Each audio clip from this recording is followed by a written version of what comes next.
Le film commence en Afrique centrale, dans un camp de groupes armés. Un groupe de mercenaires en fuite attaque soudainement et une fusillade s'engage. Le protagoniste, Max, combat 2 soldats ennemis. Il parvient ensuite à les tuer avec sa machette. Leur commandant, Leclerc, leur annonce qu'ils devront attaquer d'autres camps dans les jours qui suivent. Alors qu'ils sont dans la zone irakienne, ils commencent à se diriger vers un nouveau camp pour l'attaquer. Max, l'un des meilleurs membres du groupe, court devant et se tient sur une petite colline avec son fusil. Au bout d'un moment, une bombe explose et une fusillade s'engage entre les deux groupes. Mais la discipline et l'organisation du groupe d'hommes de main leur permettent de dominer. Un des hommes de main, Magpie, est attaqué par un ennemi, mais parvient à le repousser et à l'abattre. Pendant ce temps, Max essaie d'atteindre les ennemis avec son fusil. Le commandant dit à Max que des ennemis s'échappent et Max part les tuer. Il entre dans un lieu sacré et combat 2 ennemis qu'il finit par tuer avec son couteau. Les hommes essaient de le tuer, mais Max parvient à esquiver les attaques et à les tuer. Il est ensuite attaqué par un homme de grande taille qui veut l'étrangler. Mais Max lui tranche la gorge en lui disant qu'il rencontrera bientôt son dieu. Max regarde autour de lui et voit 13 hommes morts. Le commandant lui dit alors combien ils ont gagné pour la mission et ils partent pour la Colombie. L'objectif des hommes de main est de s'assurer qu'ils livrent une grande quantité de substances illégales. Les hommes de main s'approchent lentement, en marchant dans la jungle. Ils se positionnent ensuite et commencent à tirer, tuant les cibles. Max voit une femme innocente et hésite à tirer, mais une bombe explose et il est assommé. La femme s'enfuit, tandis qu'un soldat tente de la rattraper et que Max les suit. Le soldat commence à la déshabiller, mais Max le frappe. Le soldat et Max commencent à se battre, mais le soldat prend le dessus. La femme trouve une grenade et la fait exploser, assommant Max. Le groupe d'hommes de main vole la substance et se prépare à partir. Le soldat qui a abattu Max annonce alors au commandant qu'il est mort. Mais le commandant ne le croit pas et ordonne à tout le monde de le chercher, car il s'agit d'un soldat très important. Il ne trouve que son fusil et décide de partir. Quelques heures plus tard, Max se réveille avec une blessure à la gorge qui saigne. Il se lève, mais ne se rend pas compte de l'endroit où il se trouve. Il continue à marcher jusqu'à ce qu'il atteigne un village. Un vieil homme le trouve et l'emmène chez lui. L'homme lui dit qu'il est prêtre et qu'il s'occupe de lui donne des vêtements et prend soin de lui. Le prêtre lui demande alors de nettoyer l'église en échange de sa faveur. Le prêtre l'invitait à dîner, lui disant qu'il ne peut pas refuser.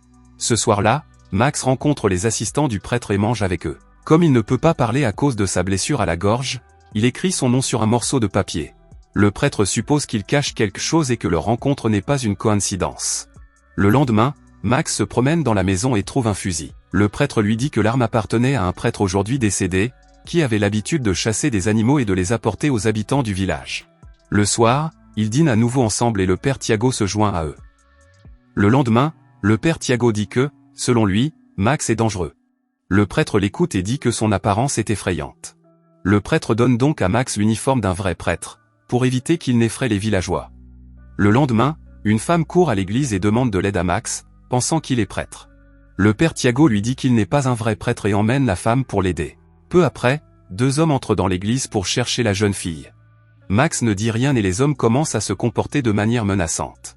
Ils lui demandent de la nourriture et Max va en chercher dans la cuisine. Il revient avec la nourriture et les hommes le taquinent en disant qu'il pue. Max reste calme, puis les hommes s'en vont. Un matin, le prêtre veut présenter une personne spéciale en qui il a confiance. Le père Thiago s'avance et le prêtre prononce le nom de Max, surprenant tout le monde. Le prêtre est fier de Max, parce qu'il a tenu tête aux hommes qui travaillent dans le secteur de la drogue. À ce moment-là, les 2 méchants hommes entrent pour prendre la fille d'hier. Max les arrête et fait un petit discours sur la violence, disant qu'ils portent des armes parce qu'ils ne sont pas en sécurité. Les hommes se moquent de lui et essaient de l'attaquer, mais Max les met hors d'état de nuire en un rien de temps. Il s'excuse ensuite auprès du prêtre. Les gens demandent à Max de leur enseigner ce qu'il sait. Plus tard, Max coupe du bois en écoutant le prêtre, qui lui dit qu'il doit apprendre aux gens à se défendre. Mais Max dit qu'il sait attaquer plutôt que se défendre. Le prêtre lui dit que Dieu voudrait que les gens s'entraident, et il convainc Max. Les 2 hommes battus par Max retournent auprès de leur chef, le commandant Leclerc. Les 2 hommes disent qu'il s'agit d'un simple prêtre, mais ils voient ensuite une photo de groupe des soldats, parmi lesquels se trouve Max. Les autres disent que Max est mort au combat, mais qu'ils n'ont jamais retrouvé son corps et qu'ils sont maintenant dans le pétrin. Leclerc pense qu'ils mentent, car Max les aurait tués sans pitié. Mais Leclerc ne sait pas que Max a d'autres priorités. Pendant ce temps, Max apprend aux habitants du village à se battre. Le père Thiago interroge Max sur son passé et s'excuse de l'avoir mal jugé avant de le connaître vraiment. À ce moment-là, Leclerc entre dans l'église et voit Max vivant et habillé en prêtre. Leclerc raconte au prêtre le passé de Max et le nombre de personnes qu'il a tuées, y compris des femmes et des enfants. Le commandant ajoute également qu'il était son meilleur assassin. En battant ces deux hommes, Max a enfreint une règle et deux villageois doivent maintenant mourir pour éclaircir la situation. Le prêtre tente de trouver un autre accord, mais sans succès. Le clerc propose alors un marché, il les laissera tranquilles si Max accepte de dîner avec lui pour clarifier la situation. Les prêtres tentent de le convaincre de rester, car il est désormais une autre personne. Il a sauvé la vie de la pauvre fille et n'est plus le monstre qu'il était. Max finit par se laisser convaincre, mais il va tout de même parler à Leclerc pour savoir ce qu'il veut. Max rencontre ses anciens camarades, qui se moquent de lui lorsqu'il le voit habillé en prêtre. Il le laisse ensuite entrer, après avoir vérifié qu'il n'a pas d'armes. Leclerc l'invitait à manger et à boire, mais Max dit qu'il ne veut rien. Max lui demande ce qu'il veut et le commandant l'invitait à réintégrer l'escouade. Il s'excuse auprès des hommes qu'il a battus, mais il ne veut pas être un tueur à gages, car il a changé. Il lui dit ensuite qu'il va quitter le village, mais que Leclerc doit laisser les villageois tranquilles.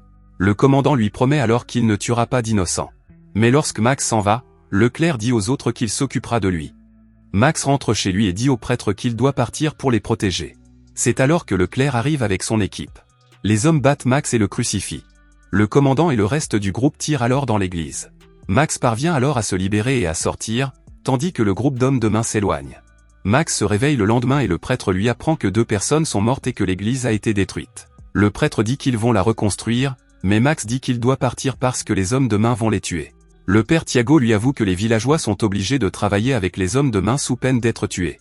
Max se sent coupable, mais le prêtre lui dit que le fait qu'il ait survécu signifie qu'il a une mission de Dieu. Max comprend alors qu'il doit utiliser ses capacités pour vaincre le mal. Un jour, des hommes de main trouvent le camp du prêtre dans la jungle et lui rendent visite. Le prêtre lui offre de la nourriture, mais les hommes lui tirent dessus sans pitié. Max retourne au camp et trouve le cadavre du prêtre. Il éclate en sanglots et n'aspire plus qu'à se venger. Max revêt l'uniforme du prêtre et prend le fusil. Des voyous entrent dans un bar et Max les observe de loin, puis charge le fusil et commence à tirer.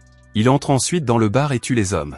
Enfin, il s'approche du barman et boit un verre. Lorsqu'il ressort, il est entouré de plusieurs hommes, mais parvient à les vaincre tous. Leclerc apprend que quelqu'un a tué 9 de ces hommes et pense immédiatement à Max. L'assistant de Leclerc lui dit qu'il aurait pu le tuer quand il en avait l'occasion, mais qu'il ne l'a pas fait. 2 voitures remplies d'hommes de main suivent Max et arrivent en ville. Max leur remet son fusil. Les hommes sont confus, puis Max commence à les frapper tous, les tuant. Alors que d'autres hommes de main arrivent, Max tend un piège. Lorsque Leclerc arrive, il pense que Max est parti. Magpie trouve une croix sur le col d'un homme de main et lorsqu'il la lance, une grenade explose. Max commence alors à leur tirer dessus avec son fusil. Leclerc dit à ses hommes que s'il le tue, il leur donnera une grosse somme d'argent, ce qui les motive encore plus. Max arrive soudain et dit à 2 membres qu'il veut se rendre. Leclerc apprend qu'il lui amène Max, mais le commandant lui ordonne de le tuer. Max tue tous les occupants de la voiture, puis brise la vitre pour tuer les autres.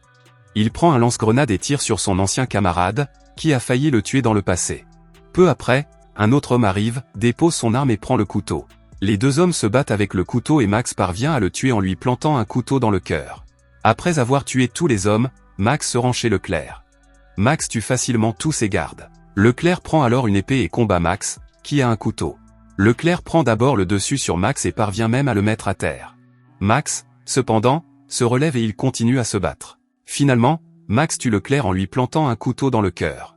Il part ensuite et retourne à l'église, où il rencontre le père Thiago, qui lui dit de profiter de la vie. Merci d'avoir regardé. Si vous avez aimé la vidéo et que vous souhaitez aider la chaîne à grandir, laissez un like, un commentaire et abonnez-vous.